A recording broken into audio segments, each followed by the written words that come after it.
The lab was quiet at 2 a.m., just the way I liked it. I was adjusting the microscope settings when my phone buzzed for the 5th time. Michael again. I glanced at his message. Either come home now or don't come home at all. I stared at the screen, then at the cell cultures I'd been monitoring for 16 hours straight. We were close to a breakthrough. I could feel it. Something in the way the cancer cells were responding to our new compound. Dr. Harrison. My research assistant Amy's voice broke through my thoughts. The latest results are in. You need to see this. My name is Elizabeth Harrison, and at 34, I was about to make a choice that would change everything. I just didn't know it yet. Show me, I said, ignoring my phone as it buzzed again. Amy pulled up the data on our computer. The graphs told a story that made my heart race.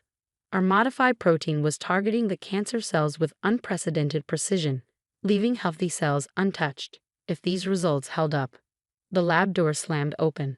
Michael stood there in his expensive suit, face flushed with anger. Really, Liz, again? It's our anniversary. I straightened up from the microscope, suddenly remembering the dinner reservation he'd mentioned this morning. Michael, I'm sorry, but you need to see this. We've had a breakthrough. I don't care about your breakthrough. He ran a hand through his perfectly styled hair. I care about having a wife who actually comes home, who shows up to dinner with my colleagues, who acts like a normal person instead of this. He gestured at my lab coat, my messy ponytail, the papers scattered across my desk. This is who I am, I said quietly. You knew that when you married me, my research. Your research is more important than everything else, isn't it? His voice was bitter. More important than me, than having a family, than living a normal life. Do you know what it's like, being married to someone who cares more about cells in a petri dish than their own husband? Amy shifted uncomfortably behind me. Dr. Harrison, I can finish up here if you need to.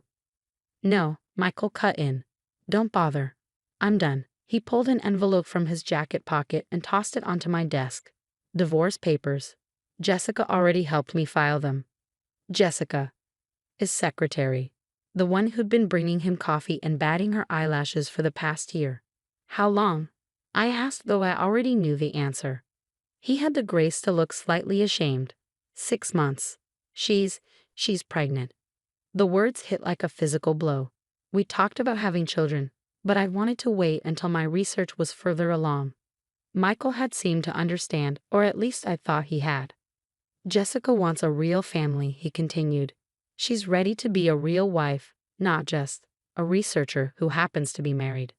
I picked up the envelope, my hands steady despite the trembling in my chest. Get out. Liz. Get out? After you left, Amy touched my shoulder gently.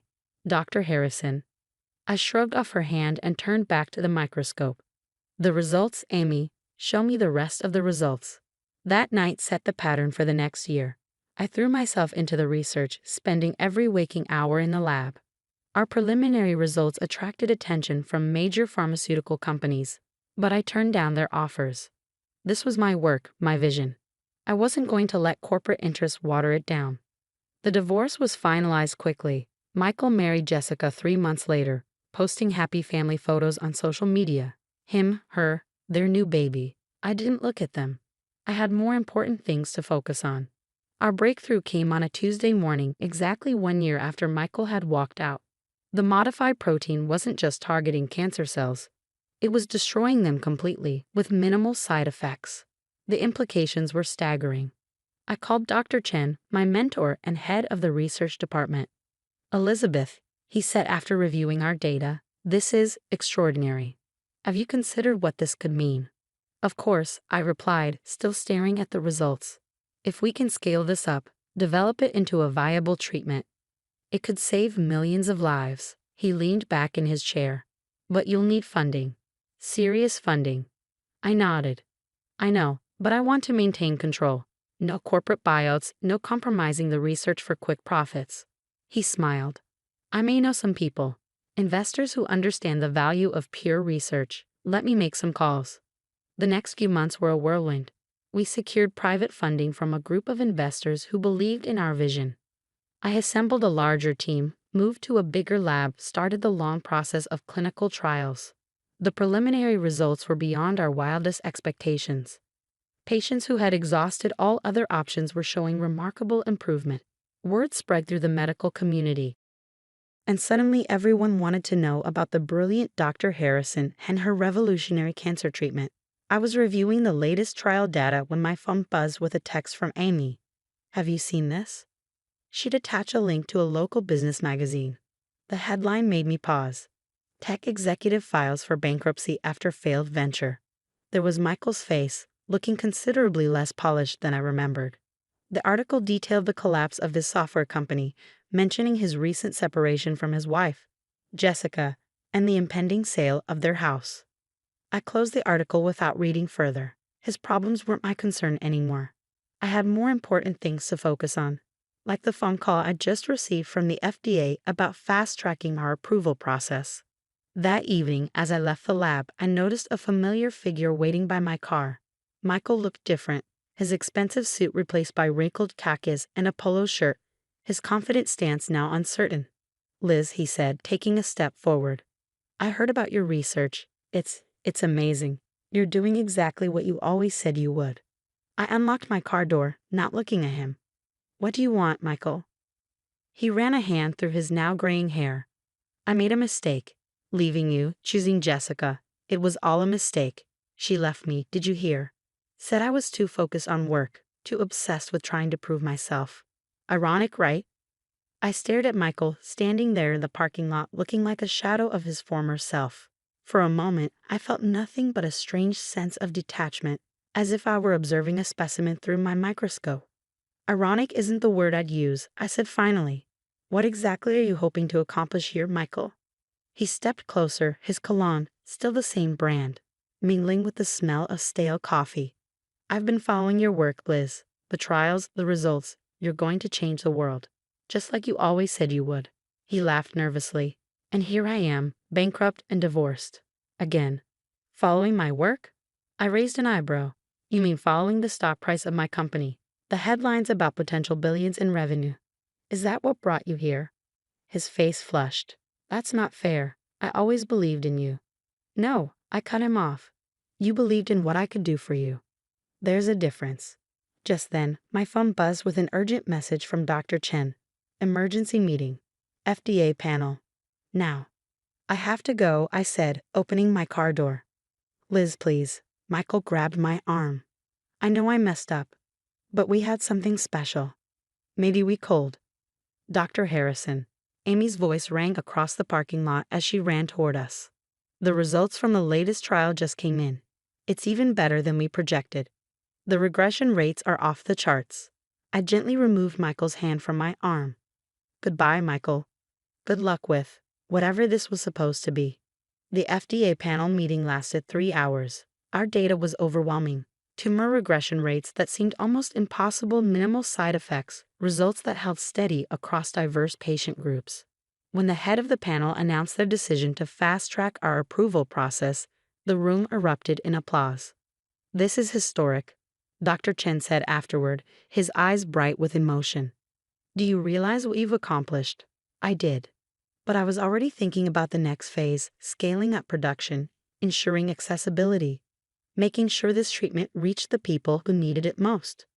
The next morning, every major news outlet carried the story. "Revolutionary cancer treatment receives FDA fast-track approval." My phone exploded with messages. Colleagues, investors, reporters all wanting to know more about the woman behind the breakthrough. Among them was a text from Jessica, Michael's ex. "I should have known he was wrong about you. Congratulations." I deleted it without responding. The past felt increasingly irrelevant as we moved forward with our work. 6 months later, I stood on stage at a major medical conference, presenting our first real-world results. The audience was packed with the same people who had once dismissed my ideas as too ambitious, too unconventional. "The treatment has shown a 94% success rate in patients who failed traditional therapies," I explained, clicking through slides of before and after scans. "We're seeing complete remission in cases that were previously considered terminal." The questions afterward were intense, probing, but I handled them with ease. This was my element now, not dinner parties with Michael's colleagues or playing the role of corporate wife, but here, discussing the science that was saving lives. As I left the stage, a reporter caught up with me. Dr. Harrison, Forbes estimates your company's value at over $4 billion. How does it feel to be one of the youngest self-made billionaires in biotech? I thought about Michael, about his obsession with status and wealth. The money is irrelevant, I replied. What matters is that we're helping people who had lost hope. That's worth more than any billion-dollar valuation. Later that evening, I visited one of our trial sites. Sarah Chin, a 12-year-old patient who had exhausted all other options, was celebrating 6 months of complete remission. Dr. Harrison. She called out when she saw me. Look, my hair is growing back. I watched her show off her new pixie cut, her parents crying quietly in the corner, and felt a profound sense of rightness. This was why I'd spent those long nights in the lab. Why I'd chosen science over dinner parties, research over what Michael had called a normal life. The next week, our company went public. The stock price soared, making headlines and creating a frenzy on Wall Street. But I was in the lab, working with our team on improvements to the delivery system. That's where Amy found me late one evening. Dr. Harrison, you need to see this. She handed me a letter. Thick, expensive paper with a law firm's letterhead. Michael was suing for a portion of the company's value, claiming he had supported the early research during our marriage. I read the letter twice, then started laughing. Amy looked concerned until I handed her another document, the ironclad prenup Michael had insisted on signing, convinced he would be the successful one in our marriage. Sometimes, I told her, people are too clever for their own good. The lawsuit was dismissed within weeks. Michael's final attempt to profit from my success had failed spectacularly, making headlines that contrasted sharply with the ones celebrating our treatment's expanding success rates. 1 year after our FDA approval, I stood in our new research facility, a state-of-the-art campus dedicated to pushing the boundaries of cancer treatment even further. The wall of our main lobby displayed photos of patients who had been given a second chance at life. Dr. Chen joined me, looking at the photos. You know, he said quietly, some people spend their whole lives trying to prove others wrong. But you just focus on proving yourself right. I thought about Michael, about his narrow vision of what a wife, a woman, a life should be. I thought about all the nights I'd spent in the lab, not to spite him, but because I believed in something bigger than dinner parties and social status. The best revenge, I replied, isn't about getting even. It's about getting it right. That evening, as I worked late in my office, I received one final email from Michael. I'm sorry, it read. I was wrong about everything. I didn't respond. Instead, I turned back to the research proposal on my screen, a new project that could potentially extend our treatment's effectiveness even further. Success, I had learned, wasn't about proving critics wrong. It was about staying true to your vision, even when others couldn't see it. It was about changing lives, not collecting accolades. And sometimes the most powerful response to those who doubted you isn't words at all. It's the quiet revolution of proving that they never understood your potential in the first place.